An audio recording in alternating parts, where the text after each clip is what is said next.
Eric here from Psych Sessions Podcast World Headquarters. Garth and I wanted to share a new, fun, and hopefully informative feature, a Podference. On Wednesday, January 1st, Psych Sessions will host its first Podference extravaganza, a great way to start the new year with free professional development suitable for binge listening. If you have a long flight to NITOP or just want to be inspired for the new semester or quarter or term, we have 4 keynote addresses delivered to you, plus a bonus conversation about meaningful assessment. Just go to bit.ly/podference. Now that's bit.ly/pod-ference. So it's bit.ly/podference, but there's a dot, a slash, and a dash. So it's bit.ly/pod-ference for the details. Keep listening to Psych Sessions throughout 2020 for more innovative programming. Can you hear us now? Hello and welcome to Psych Sessions, conversations about teaching and stuff. I'm Garth Neufeld along with Eric Landrum, your podcast hosts. As the name implies, we center around conversations about teaching, but we often veer into other interesting topics, which is the in stuff. This is episode 77, where Eric had the opportunity to interview a colleague of his, April Masarik, from Boise State University in Boise, Idaho. Now, before you hear the interview with April, allow me just to offer some listening tips and some of my favorite moments. First of all, you're not going to hear this, but because it was cut out during the sound test. But April has a dog that listens to smooth jazz, and I did a little digging on April, and I think on her website, which is aprilmasarik.com, I believe, I think you can see a picture of that adorable dog. So that dog likes smooth jazz, which kind of made my day. This conversation is great. Jumping in with 2 people who have a lot of history together. And I won't say more than that, except that April's story kind of comes full circle. Now, this is a great conversation. There are times where Eric doesn't talk for a long time. I know, sounds like I'm putting Eric down. I'm not. I'm just saying that April is telling a great story, especially in the first half of this, as she gets into her backstory a little bit. This episode really has everything. This is an early career psychologist who's just started at Boise State a couple of years ago, and we get to hear that perspective of what it is like and what it has been like to kind of move from student to teacher. April's first teaching experience was with 500 students in a human sexuality class in Davis, and she reflects on how much she learned about grading effectively and well and using a rubric well. And I resonated with that, as I've talked about before on here.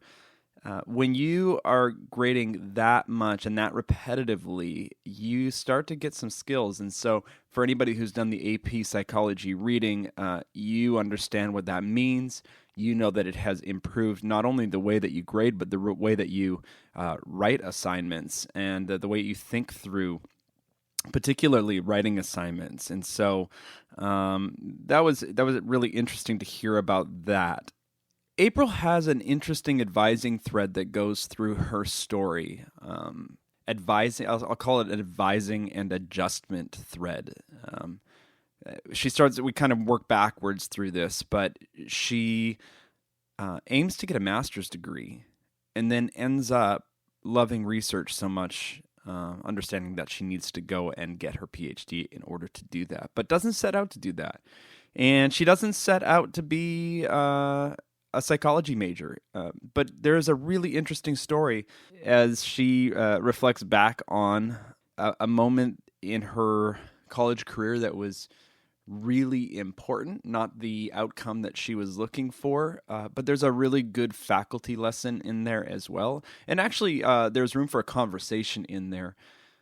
I reflected back on my early days in teaching and just how rigid I was with rules. And Eric and April have a conversation about equality and equity. and I almost said equality versus equity, but I think there's a conversation to be had about equity and equality together. How do we achieve those? Do you have to give up one for the other? There's the big piece here that I won't give away is how Eric and April know each other. So we'll leave that to the listener to find out. One of my favorite parts of this episode is when April was reflecting about her father going back to get a psychology degree as an adult and some of those dinner time conversations that came up. So those got planted deep within her, I think, and she always found psychology exciting. When she finally did choose to become a psych major, it seemed like it was a really good fit for her. And obviously there's a family component here. Another thread that runs through this is family. She talks about her research family when she was at UC Davis, and we also get to learn about April's family and particularly how her mother and father impacted her education decisions. Finally, April and Eric chat about April's current research, the research that she has been doing for a long time, and the research that she is passionate about. And I'm going to guess, she doesn't say this explicitly, but she implies it. I'm going to guess this is the research she couldn't do when she was accepted into a PhD program at University of Wisconsin-Madison, but that she could do and work on when she was at UC Davis. April, I might be wrong about that because you guys don't get into that specifically, but it sounded like this work with refugees is something that you have been passionate about and working on for a long time. So make sure that you stick around for the last little bit because we really get to hear April's passion for research. And again, common thread throughout this conversation, her love of the data. Anyway, enjoy this. It's a special conversation, as Eric is about to allude to in just a moment. And so here we go. I am here at the Boise State University campus recording the very first episode on campus. I'm here with my colleague and dear friend, April Masarik. Hi, April. Hi, Eric. How are you? I'm doing well. We're in my very spacious office on the 6th floor of the Education building, recording a podcast here in, I guess it would be August of 2019. Mm-hmm. Thanks for taking the time today. Thanks for inviting me. We are about a week out of starting our fall 2019 semester. And I guess we'll start there. What are you teaching? No, actually, I take it back. How long have you been teaching at Boise State? Let's start there. I am entering my 5th year as an assistant professor.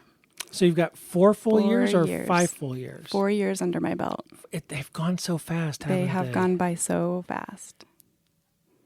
They tend to go by fast for me, because I think there's a formula in there about older adults. Each year goes by faster, but it's going.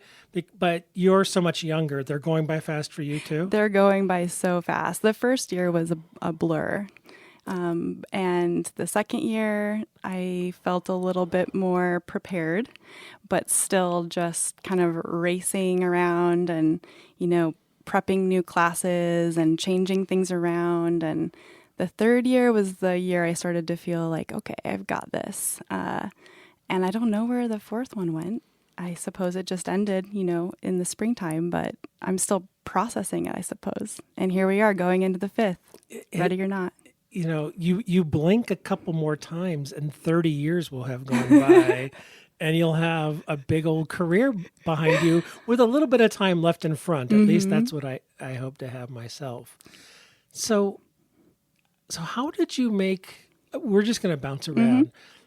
How did you make that transition from grad school to postdoc to faculty member? Because in your 4th year, you sound pretty comfortable right now.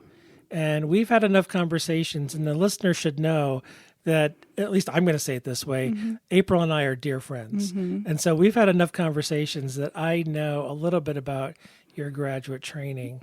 So tell the listeners a little bit about how you got prepared for this first job post-PhD. Well, I was in graduate school and I was a teaching assistant. And where I went to school, which is at the University of California, Davis, we have these big lecture halls. I was a TA for 500 students, a human sexuality class. And the professors there let the teaching assistants, who, by the way, are graduate students, they just kind of let the graduate students do what they want and assume that they have at least a little bit of training to get the job done. So I was grading papers, I was giving guest lectures, meeting with a lot of students as a teaching assistant. And so I got some classroom experience there, quite a bit of it. And I was also a research assistant, a graduate student research assistant. So I got to hone my research skills as well, but I got a lot of student interaction. And I remember listening to the professor or listening to my my peers, my graduate student teaching assistant peers, and just kind of taking mental notes as well as, written notes about what not to do and what to do when I become a professor. But interestingly enough, I didn't know I wanted to be a professor in the beginning. So I want to circle back to that. But so was 500 the largest lecture hall on campus at UC Davis? Yes. So there were probably 500 seat sections of general psych as well. Yes. So, but 500 people in a human sexuality course. Right. Wow. And they all had to write a 5-page paper on their sexual debut. And me and another teaching assistant were in charge of grading all of those papers based on content and a rubric, of course, and grammar and all those things. But I learned a lot about humans and also just a lot about being efficient and being fair, using rubrics and all of that. It was an adventure. And how many semesters did you have that experience? I was only a TA for that class one semester, or we're actually on quarter systems at UC Davis, so it was just one quarter. But the other classes that I TA'd for ranged from 20 students to, 500, but on average about 200 students each class. Wow. I was trying to wrap my head around that, because I guess what I want to say is, if you can do it well for 500, you can probably do it well for 50. Do you think that's true? Well, I suppose we'd have to think about what doing it well means. Right. Assigning a paper, grading it, using a rubric. I mean, I'll bet you got really good at using a rubric and being fair and, being methodical, being quick about it. Exactly. I learned how to be efficient with my time. And that class, I was really impressed because this was, years ago when clickers first came out. Right. And that was how the 500 students got engaged. There was no other way. And every student had to participate. You look out into this big lecture hall and it just looks like, a game of, a crowd. And, but the students had the opportunity to participate individually. And even if you might not have talked to one of the students face to face, at least their voice was heard in some way every single class time. Tell me a little bit about what you learned not to do by watching your graduate student comrades teaching. Do not read directly from the slide. And that's kind of a no-brainer, you'd think. Yeah. But when you get nervous, the slide's right there, and you can just kind of, turn your brain off a little bit and read. That's not very engaging for the audience or for learning. Also, too much text on a slide, of course. These are kind of presentation 101 skills, but you'd be surprised when someone knows a lot about something, or if they think they know a lot about something, and if they try to cram that all onto one slide or a couple of slides, students get lost in the words. So I also learned, to bring some water with you when you're teaching, because there was one situation where there was a dry mouth problem. and you can literally hear it in the microphone. And of course, we get nervous and this happens, but having water on hand is always nice. So the kind of simple things and not so, simple things as well that I learned, but those come to mind right now. So you said that at the time you didn't know you didn't know that you wanted to be a college professor at that time. When did you know that you wanted to be a college professor? About year 2 into my graduate program. Okay. So I applied to master's programs coming out of my undergraduate. Where did degree. you do your undergraduate? I went to Boise State University, and Yes, I you did. hung out in these hallways and taught in the same classroom. I'm teaching the same classrooms that I was once a student in. So How is that? Well, I'm going to come back to grad school, but how is that? well, it's really special, Okay. and It's not weird. it's also weird. Okay. Okay. It's weird because memories flood in every time I enter a space. The smells of education, of the education lecture hall downstairs, smells the same way. There's still the same, picture of the guy on the wall and the chemistry, the elements on the wall, and the chairs are still the same. And so emotionally, there's this sense of nostalgia. And for the most part, my experience at Boise State was really supportive and enjoyable. So it brings back a lot of good memories. Sometimes I feel like, how did I get here?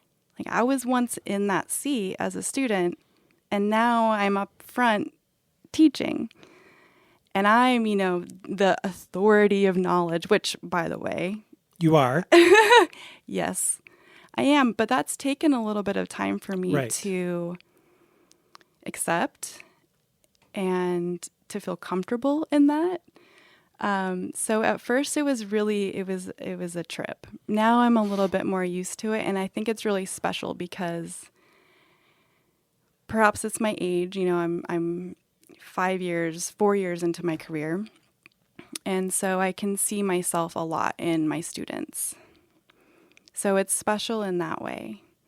And if a student comes to me during office hours, or if we're having a conversation, in the hallway or outside on campus, and they tell me something that's going on in their life, like it's hard to pay the bills, or I'm really struggling with my classes, I don't know what I want to be or to do, I feel for them because it's not that far removed. That's right.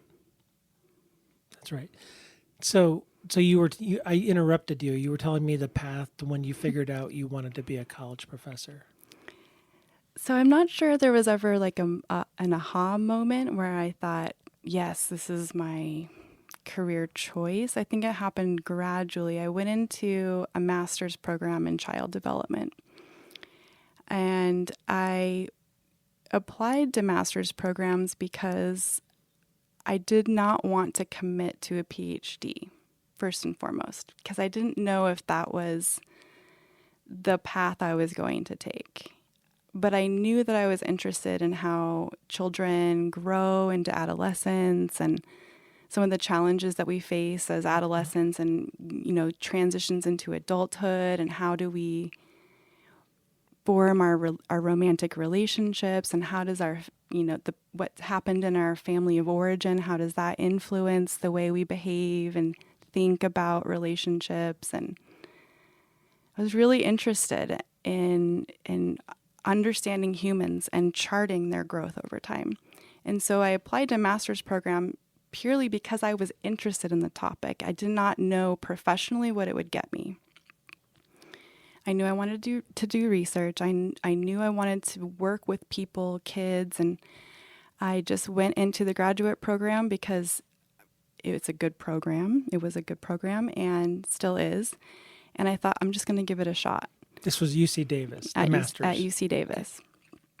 And I got into the program, and in my first year, we had a lot to read. I was just reading. In fact, my eyes went really bad, and I had to get glasses. And I was just soaking it up though and really thriving. And so we'd go to our graduate seminars and we'd talk about these different articles and book chapters, and I couldn't shut up. And I bonded with my cohort and grew to love the academic lifestyle. And that is to soak up information, process it, and then share it. And so I thought, maybe this is what I'm good at. And, at one point I thought maybe I'll work with kids in some kind of childcare setting, or work with families or couples doing some kind of counseling.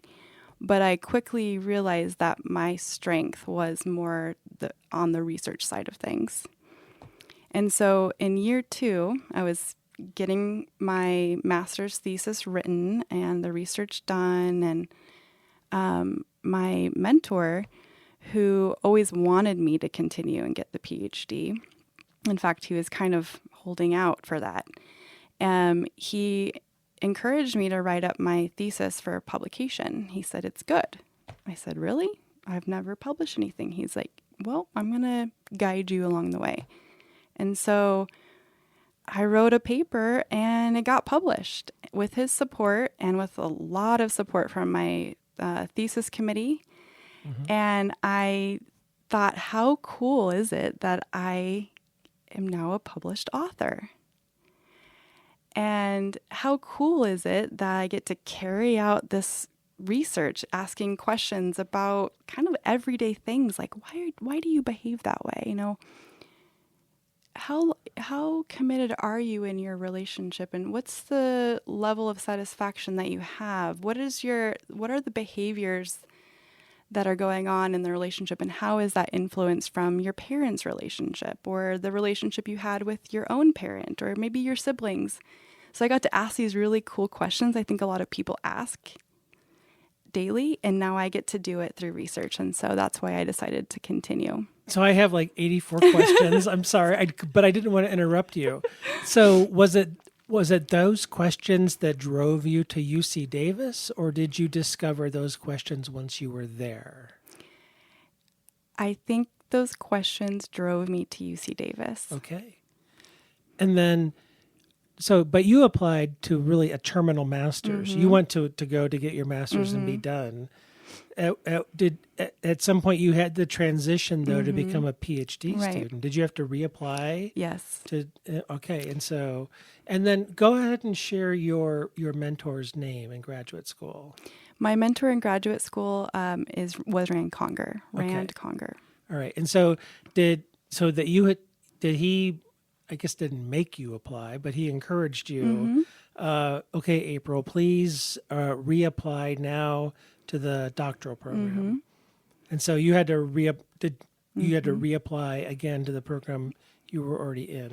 Exactly. And I also applied to other programs as well. You did? I did. Because you weren't sure you were going to get in? You wanted to have backups? Do you remember what your thoughts were at that time? Well, hindsight is sometimes not always crystal clear. Sure. And sometimes it is. It's 2020. But if I'm looking back now, I remember feeling like I wanted to see what opportunities I had out there. Sure. And there were a couple of people doing interesting work, people whose work I had cited in my master's thesis and had read about their work, in my classes. And so I thought, hey, I'm going to give it a shot.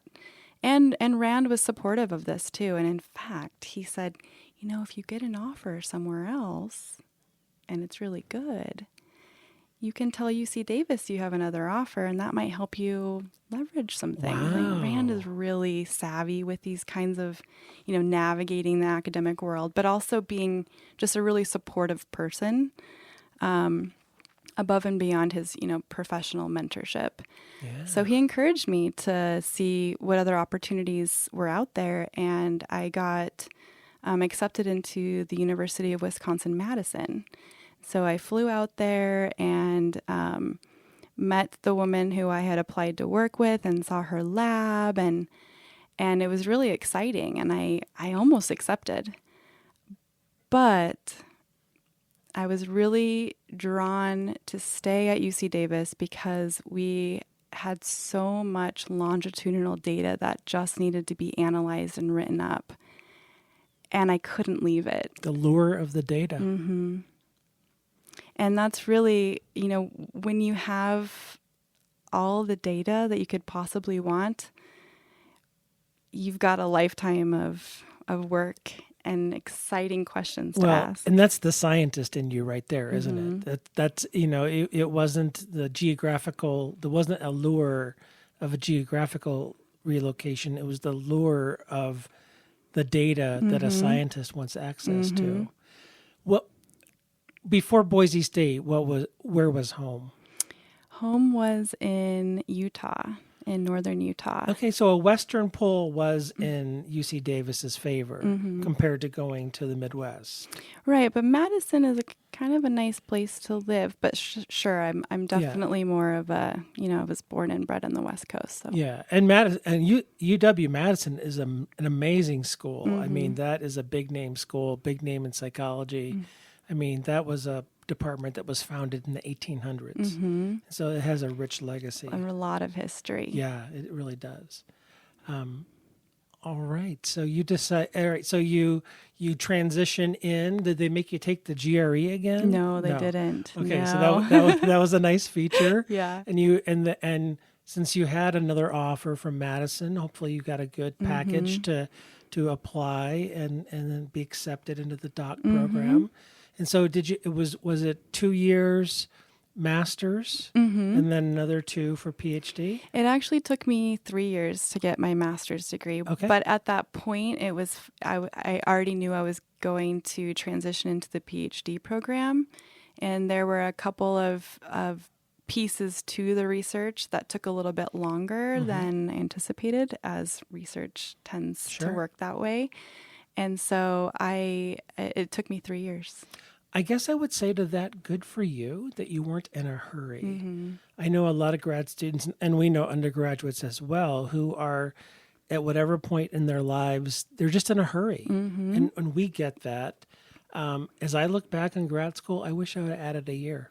I had a chance to add a 5th year, and I didn't, and I really wish I had. Did you have some kind of time crunch? No, or? I just wanted to be done. Yeah. I had no good reason other than I wanted to get on with my life and be done. And I had an offer from a professor to work with him for an extra year. And I said, no, thank you. I wanted to be done and out of there. And I did. So, but good for you for taking the time with your master's. I think in the moment I felt frustrated, like, well, it was supposed to be done in 2. And my friends and family also understand that it takes about 2 years to get your master's degree. And so you get this outside pressure of people, when are you going to be done? Why is it taking so long? And so I can see that, wanting to kind of move forward and on to the next thing. I felt that way. But now looking back, wow, any opportunity to spend a little bit more time reading and thinking and writing and being a student, where you can kind of mess up a little bit more. Right. You've got someone looking out for you and not micromanaging you, but monitoring you and helping you move along. That's kind of a nice spot to be. But at the time, you just want to go on to the next thing. Right. And just as an aside, maybe we can circle back to this, or maybe we don't. I have come to realize through a number of conversations in the last couple of years, I think we do our students a disservice when we ask them the simple of question, so what are you going to do after you graduate? Yeah. Because that puts pressure on them to know what they're going to do. And even if you and I stop doing it, everyone else on the planet, their relatives, other professors, people they know and they introduce themselves to as college students are going to ask them the same thing. But there's so much pressure to have an answer to that question that it really causes angst for a lot of our students to have to answer that. I see that too. Yeah. I see that too. So I want to kind of, before I go back to origin story, I kind of want to finish forward. So you go into your doctoral program, and from every conversation I've ever had with you, that was a pretty amazing experience. The whole UC Davis was. And so tell me about that and kind of the mentoring that you had through that experience. UC Davis, first of all, there's palm trees and it's warm and it's California. And so that's always nice. Just, the human in me, besides being a researcher. Right. It's nice. It's a nice place to live and it's a nice place to study because it's kind of landlocked. And a lot of people that live in Davis are professors or students, researchers, and their lives are revolving around academic stuff. So there's this vibrancy to the place. There's this really great energy. But when I think back to graduate school, what I get most excited about, what makes me actually really smile, is the lab. I was a part of a lab called the Family Research Group. And it was a group of scholars in psychology, in human development, which is, part of psychology, in statistics, biologists. We partnered with behavioral geneticists, and we came together as a group, met every single week, and we all got to talk about our research. So it was a very collaborative, interdisciplinary place to work. And I had my own office, and my peers were there with me. We're analyzing data, organizing it, collecting it, and doing all the things to make this big group function. We're part of the group. It was very collaborative. How many people? It kind of depended from year to year, Sure. But I would say if I had to estimate, probably like 10 different faculty members or 10, like more senior folks, and then probably 20 more junior folks like graduate students and postdocs. So you're having a weekly meeting with roughly 30 people every week, give or take. Right, in a big conference room. And sometimes there would be fewer people, but, Sure. It was a big group. And we're all doing different things, but it's related because we're all working on the same data set and the same projects. And I just thought it was really interesting to hear, a social psychologist's perspective and the way that they analyze their data and the theories that they use to situate the research issue that they were tackling, compared to a quantitative psychologist who's very interested in the scaling and all the psychometrics and how to model longitudinal changes over time, rank order change, versus mean level changes, and how to do these big structural equation models and hierarchical linear modeling, and on and on and on and on. Everyone's excited about their area coming together and sharing it. And who ran the lab? Well, Rand was the father. Okay. And his wife and research partner, Kathy Conger. My peers and I kind of joke around. We think of it as a family. It's the family research group. We do research on individuals and families, but we are also a family. Rand and Kathy is father and mother, and all of us are brothers and sisters. And, Rand's mentor was my grandfather, and we have, uncles and cousins. Tree. It was a family tree, and Right. that created a nice supportive space for us too. But there were also people who kind of came on board as Rand was starting to transition out. He retired a few years ago, and so he was training the next generation, and he was working with Rick Robbins, who's a social psychologist, personality psychologist, and Keith Whitteman, who is a quantitative psychologist, and Emilio Ferrer, who is also a quantitative psychologist, and he brought people who were doing more biological type of research, like functional magnetic resonance imaging. They brought Amanda Geyer on board, who studies the brain, neuroscience, and then also brought on Leah Hibble, who studies cortisol and hormonal assays. And so there were a lot of folks coming together from all over, and it was a lot of fun. So in your lab here at Boise State, have you, as best you can, tried to mimic that family atmosphere? I mean, I know it's not a graduate level, doctoral level supporting institution in that way, but have you tried to mimic that? Oh yeah, I'm Okay. trying. That's what I know. You know, that was Right. my family of Right. origin, so to speak, in the research world. And so I'm absolutely trying to replicate that same kind of culture in my own lab.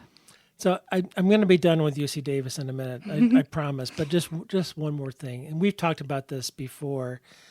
Tell me about how you were mentored to be. I don't have a good word for this. I'm gonna fumble and bumble. That's okay. All right, you know where I'm going, don't you?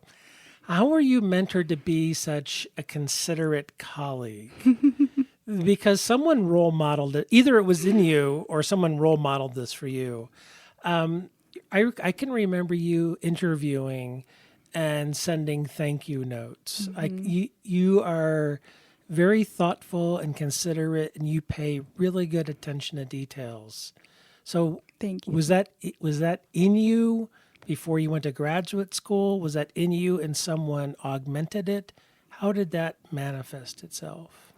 I think my parents Okay. socialized me to be polite and considerate, and this might sound a little cheesy, but to love people and to give them grace and to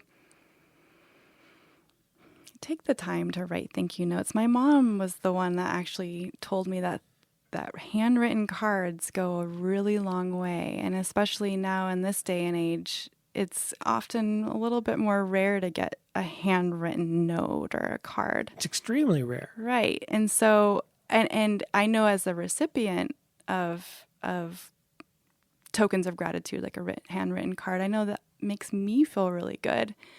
And so, I write cards, and I try to be as considerate as I can to other people, try to understand them, because when I'm the recipient of it, it feels pretty good. So I'd say my parents socialized me to be just, a decent human being. My dad was a pastor, so I saw him, giving sermons and talking to folks in our community. We had a really big church community. So I got to observe a lot of social interactions, and also, how to give a presentation, how to be engaging. I mean, I don't always, live up to those standards, but I try. Mm-hmm. My mom was a kindergarten teacher, so she's working with younger kids and trying to find the most effective ways to teach content, but also give them love so that they can learn in the classroom.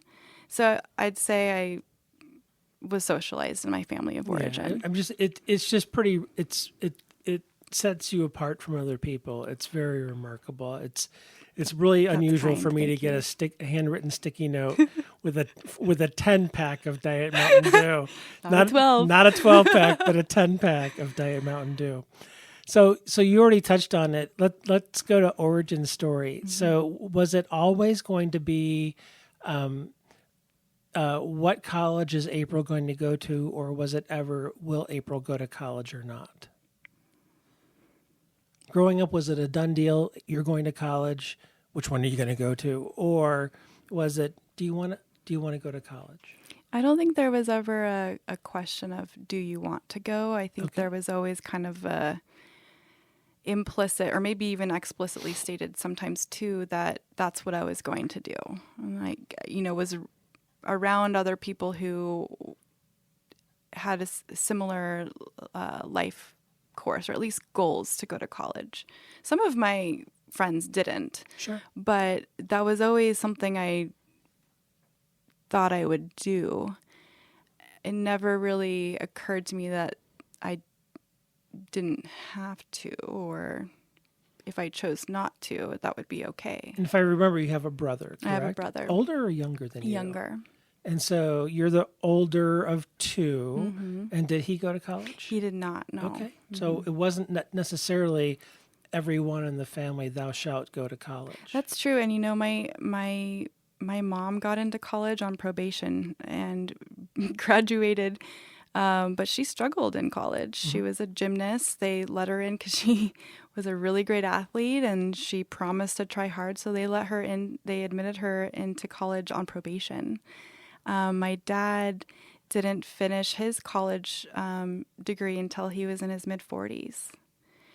When I was a kid. So he was going to college when I was in late childhood, early adolescence. So it was highly possible you were doing homework together. Exactly. He'd come home from his psychology class so excited, and he actually majored in psychology and family studies at the local college.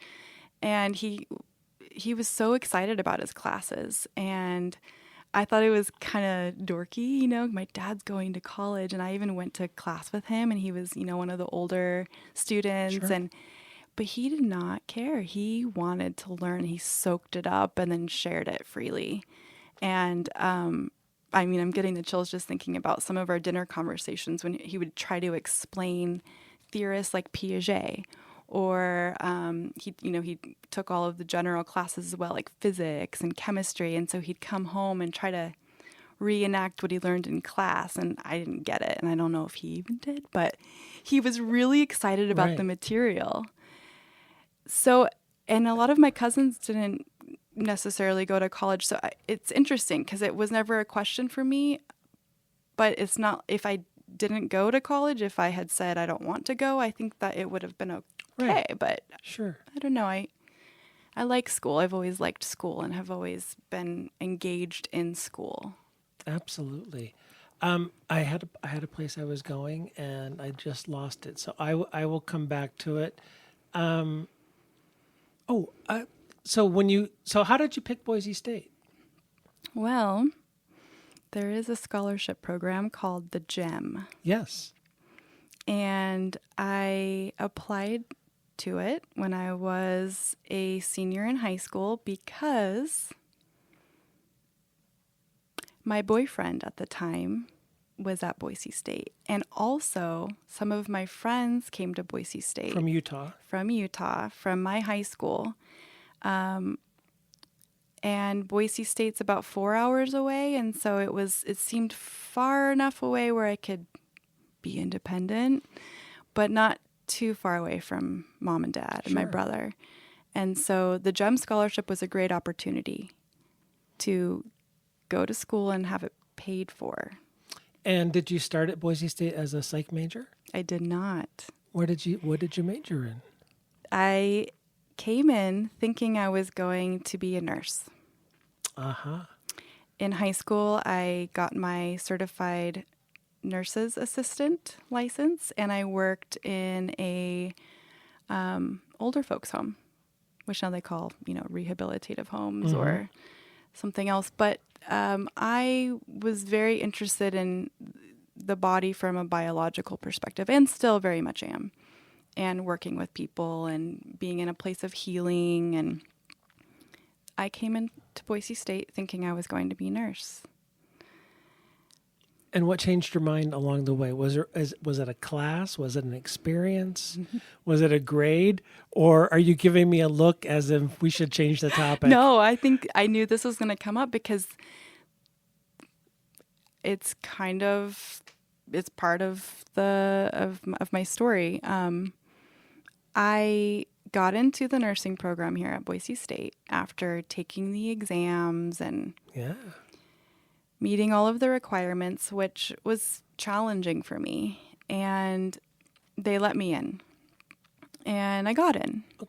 Yeah, you earned your way in. Right. Let's phrase this. Okay. Right, but why I say that is because I feel like when I got in, I didn't feel like I really belonged. And I don't think that's because faculty or students were not welcoming.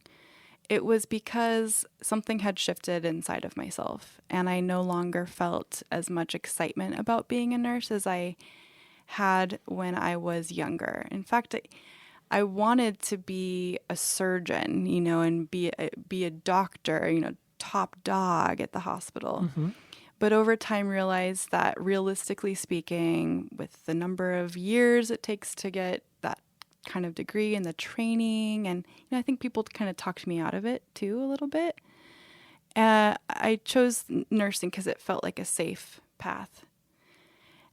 And I'm generally interested in the human body and biology and how that all works.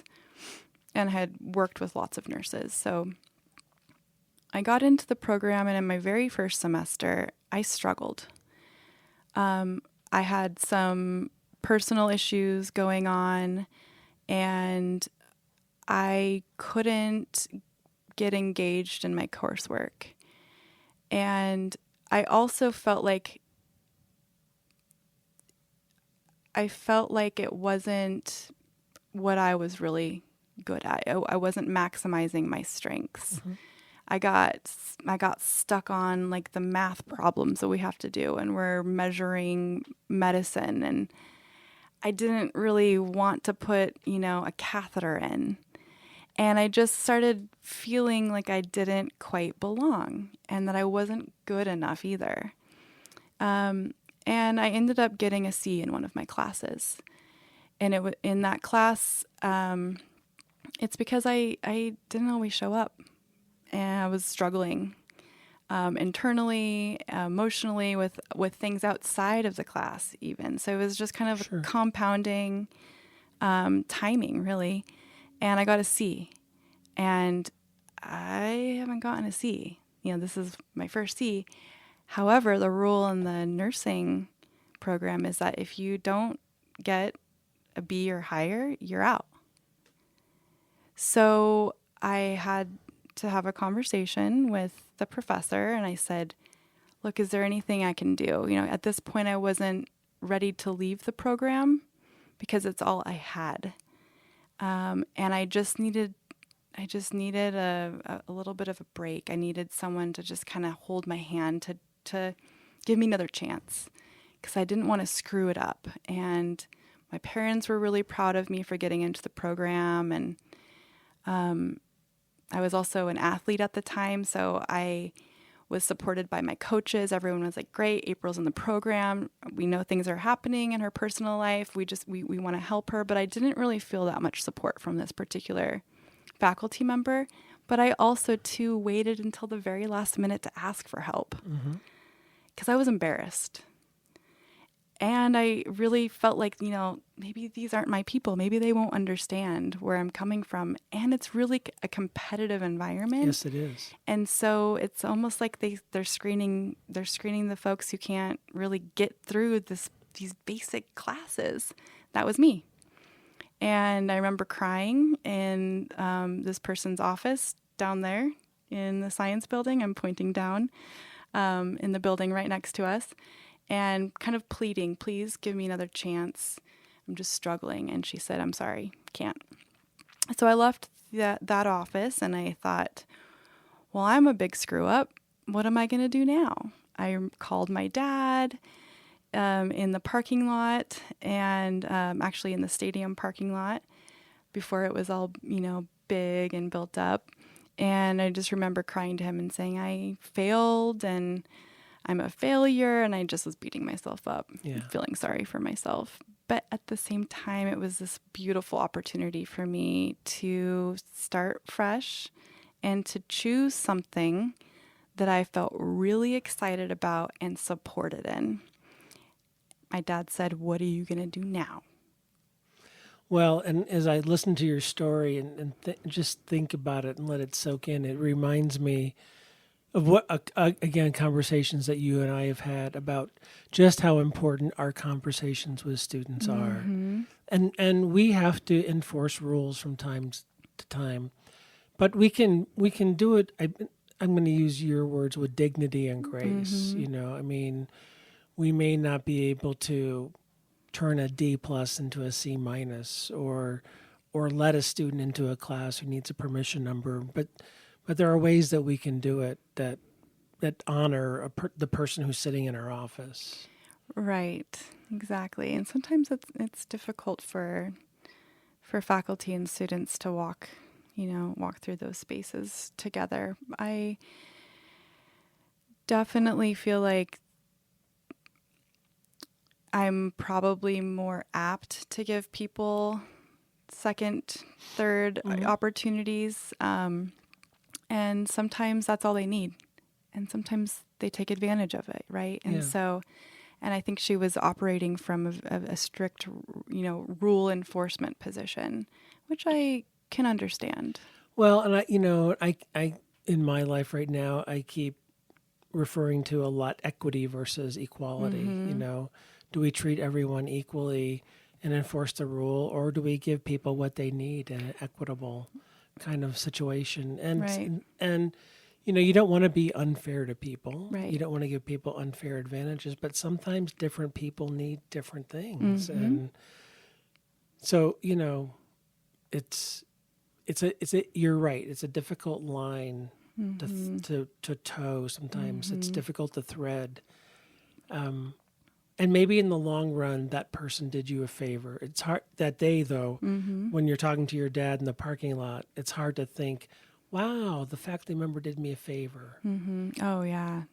At that point, I thought my world was just crumbling and that I was a failure and I was going to be a college dropout because I didn't know what I wanted to do.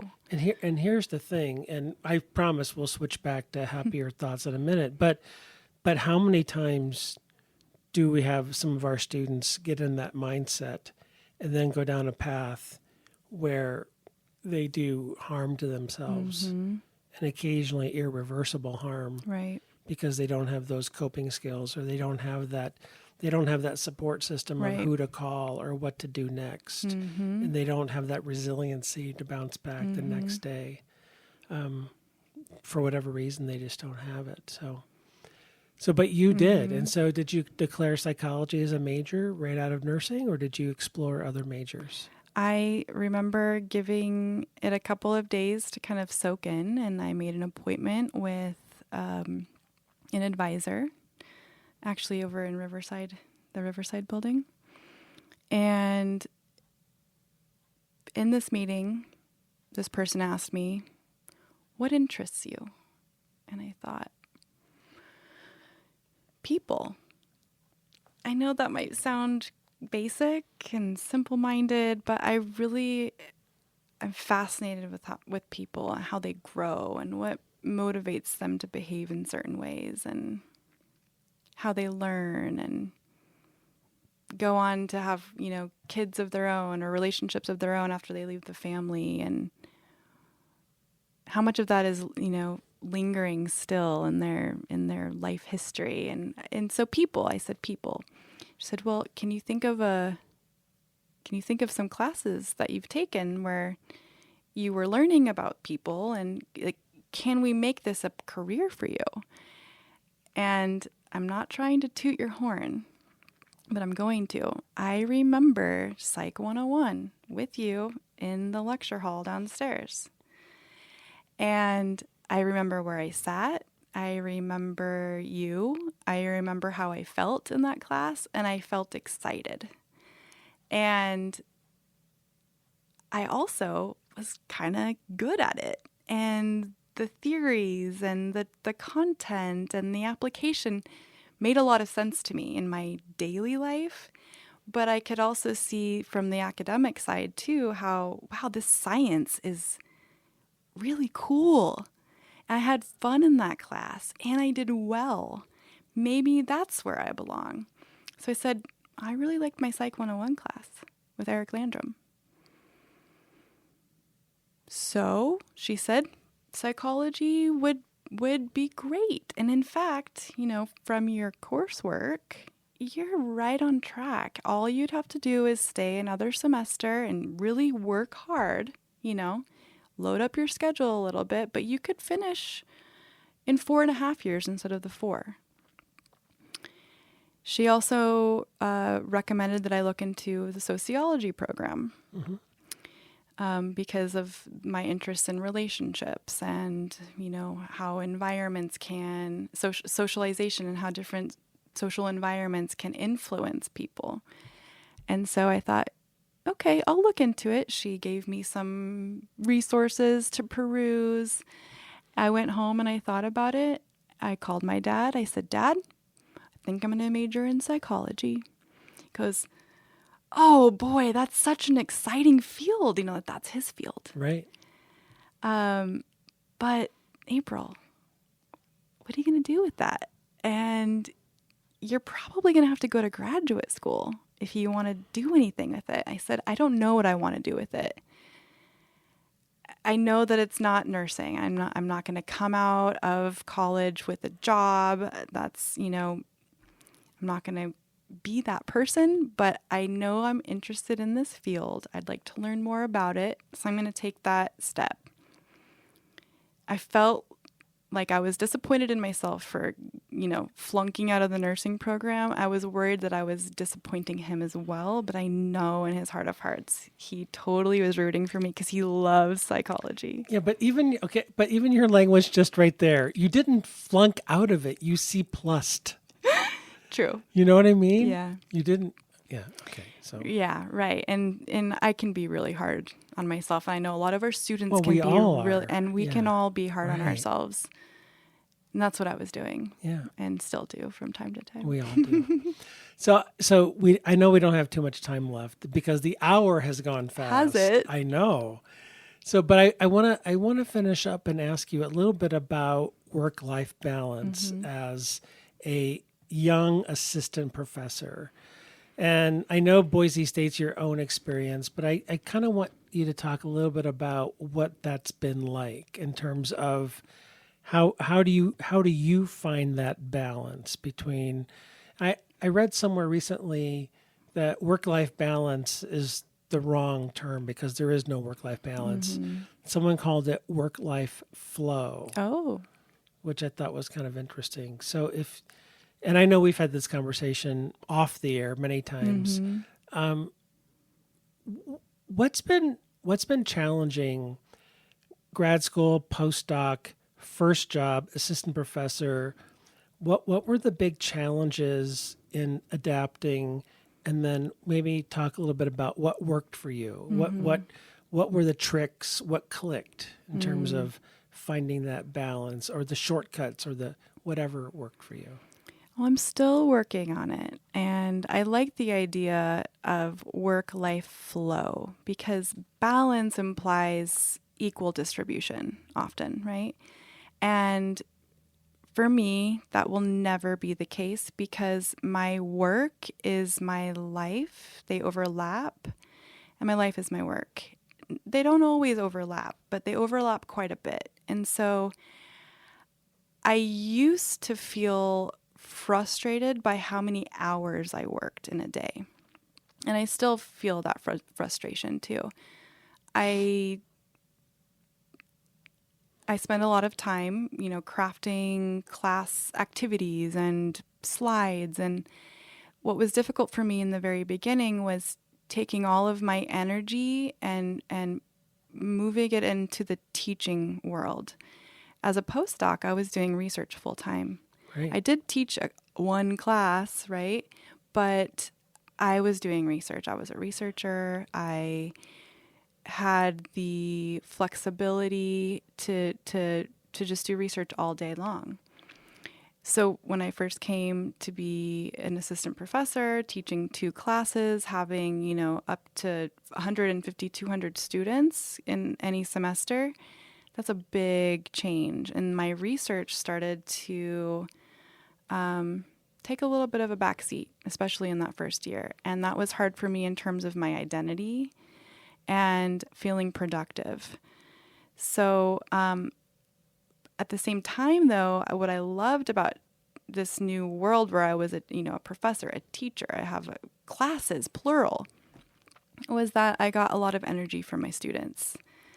And I got a lot of energy talking about research in the classroom and trying to get students excited about it too. So while my research took a little bit of a backseat in that first year, it also energized it in ways that I didn't quite understand.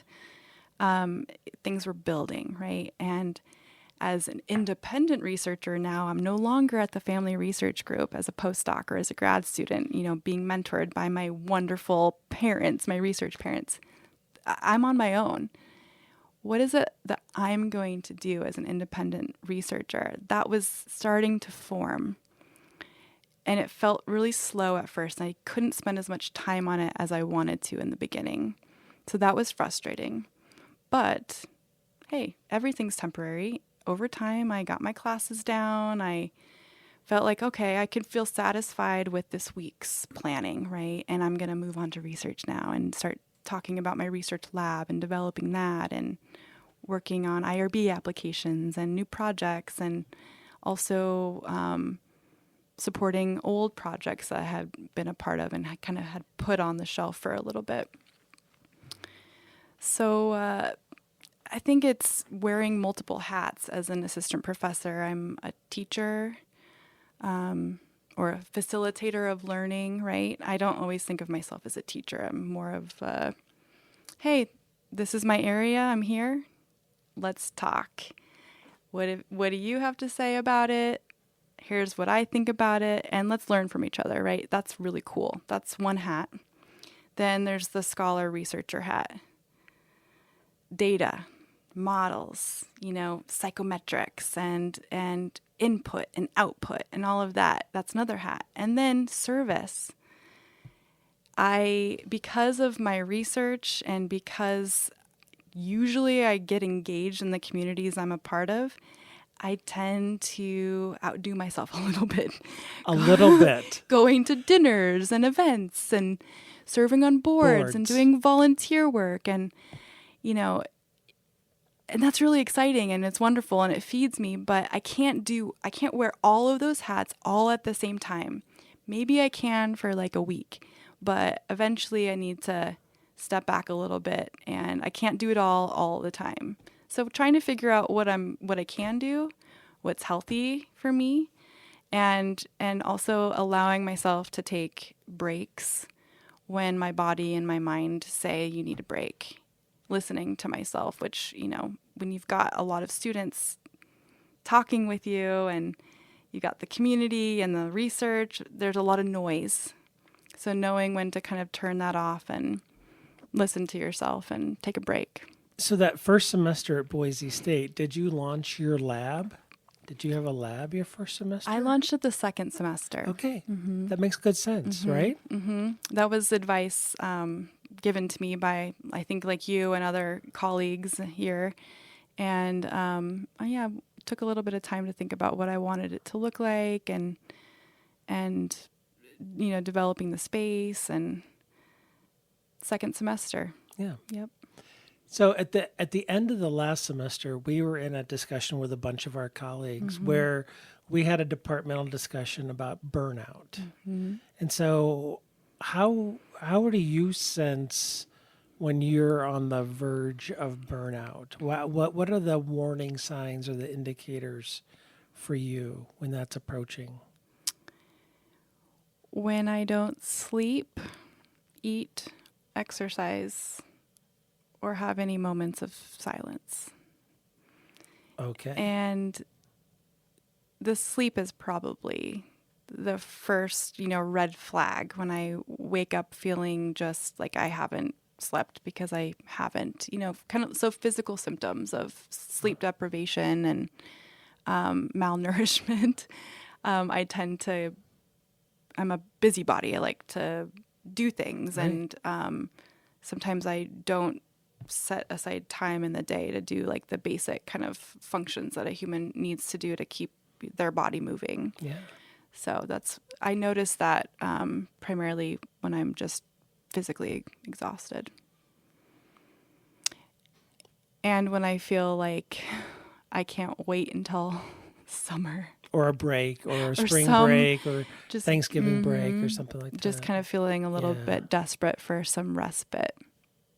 Desperate for some respite. It sounds like a T-shirt or a coffee mug. I didn't plan that. So, this is a dangerous question.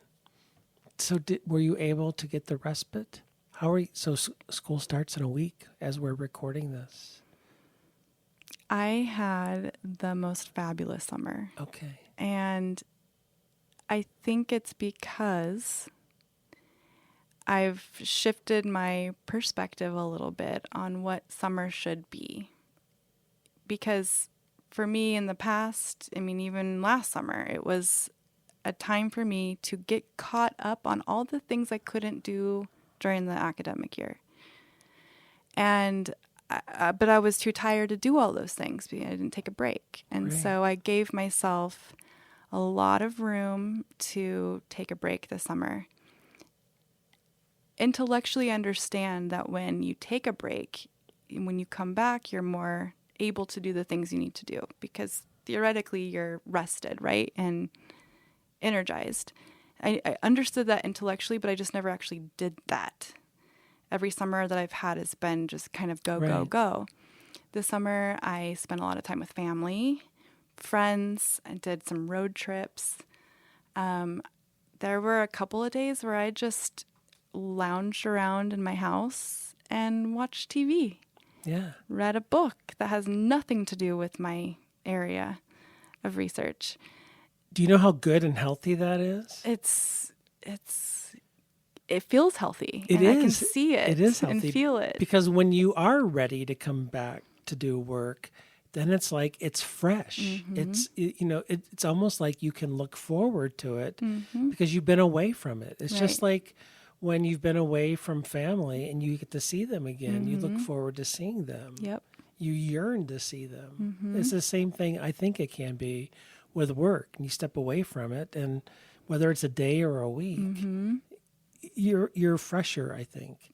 And I think the thing that some of our listeners, especially our non-academic listeners, don't realize is that when someone says they're on a 9-month contract, when a teacher says, hey, I'm on a 9-month contract, that doesn't mean that they only work 9 months a year. Just like school teachers, professors work all 12 months of the year, unless, like what you just said, they take purposeful breaks. So, yeah, it has to be intentional. You've got to actually kind of move yourself into that space. Like I remember purposefully blocking off weeks where I didn't necessarily know where I was going to go or what I was going to do, but blocking it off in my Google Calendar. Don't schedule anything. This is your vacation time. Right. And hey, it was great. I came back and I was actually really productive when I needed to be this summer. I got the things out that I wanted to get out. It's been the most successful, most fun summer I've had. And think about it. You figured that out by year 5, post PhD. Some people by year 30 haven't figured that out, or they haven't figured it out to the extent that you have. Well, you're kind. It's a hard lesson. It is. People don't invest in themselves, and a lot of times we have this advice for other people that we don't follow ourselves. Oh yeah. So the old classic, oh, you're going to be on a new committee. What are you going to stop doing? Oh yeah. I do the same thing. Oh yeah, of course I'm going to do that thing you asked me to do, but I don't think about what am I going to stop doing. Right. And reducing the number of hours of sleep is not a good healthy option for anybody. Exactly. And that's kind of, I start to do that. I tend to do that, and it's not healthy. It's not helping anyone. Exactly. So we are almost we're almost on the cusp of running out of time. Finish off by telling us about the exciting research that you're doing in the community, would you, about refugees? Yeah. So right now I'm working with 2 faculty members in the Department of Anthropology, and we're collaborating on a project where we interview kids and their mothers in their home. These kids are refugees who have recently arrived to Boise within the last year or two. They are Swahili-speaking kids and mothers, so they're primarily coming from the Democratic Republic of Congo and other Central African countries, coming to Boise to seek refuge, build their life. We're interviewing the kids and the mothers to ask them about the stressors and the challenges that they face as they're learning about their new community and integrating into it and going to school and making friends. And we also ask them about the resources that they have or the supports that they have currently or would like to have in order to make their lives a little bit more easier, for them to feel a little bit more supported as they're learning a new language, integrating into, a new school system, navigating around the community with public transportation, finding jobs, also dealing with some past traumas that they might have experienced. And so we go in and we do a really comprehensive 2-hour interview, asking them lots of questions, of course, and just engaging with them. Some of the questions are closed-ended responses. Some of them are open-ended. We work with interpreters and translators who have a refugee background themselves, and they help us communicate with these families. One really, I think, a really cool feature to the project is that we're also collecting saliva to analyze cortisol, which is a biomarker of stress. And there's questions out there in the literature as to, how does past trauma or even current distress affect the body physiologically and biologically. And so cortisol is one way to kind of get at that question. So what a cool project on a number of different levels, because it's incredibly relevant to what's going on in our country today. You've been working on it for years before it became that relevant. Are these folks who are typically the refugees, are they coming here out of I'm not going to get the words right, political asylum or religious asylum? Do you have any data about what's driving them out of their home country? What are the pressures? Yeah, so in order to be a refugee and to be resettled in a refugee community like here in Boise, you have to have well-founded fears of your safety based on persecution, war, famine, natural disasters. The families that we're working with are primarily coming from Central Africa. There's a lot of war, civil war, wars between different countries and tribes. And so they're getting pushed out of their homes. Quite literally, their homes are being lit on fire or bombed, or whole communities are being wiped out and pushed out. And so they're coming here to have an opportunity to live, just to survive. And ideally, for me at least, working with these families, many of them are surviving. They're alive, and some of them are thriving. They're doing really well. They've been able to integrate, learn the language. And my question is, what factors help lift these families up so that when you see a family that's doing well, what happened to that family, or what kind of supports does that family have? Or maybe it's some kind of internal characteristic. Maybe there's some kind of spiritual or religious ideology that keeps them pushing, or maybe they're more optimistic, or maybe they just have more support, right? So I want to know, what are the factors that lift these families up? But I guess also by studying all the families scientifically and systematically, you can also probably over time answer the flip side. You can answer the families that aren't successful or aren't as successful on some outcome measures. You'll know what factors were not predictive. Right. So maybe over time, as these families, some thrive and some fail to thrive. Right. You may have some diagnostics, back at year 0 that are predictive of year 5 down the road. Exactly. And those kinds of questions are exciting to me. That requires longitudinal research. Yeah, and support with some of the granting agencies that I know that you've been applying to and been successful in garnering. So it's such important work on so many different levels, locally, nationally, and it for me, getting to know you the past 5 years, it's just amazing to see all the pieces and parts come together. The undergraduate, the graduate, the postdoc, the new professor, the grant, the teaching. It's just lovely to see it all. Thank you. Really is. Thank you so much. Yep. You've been so supportive. It's been my pleasure. And thank you for the time today. I really enjoyed it. We have blown through an hour and more. This was really fun. Thank you. Thank you, April.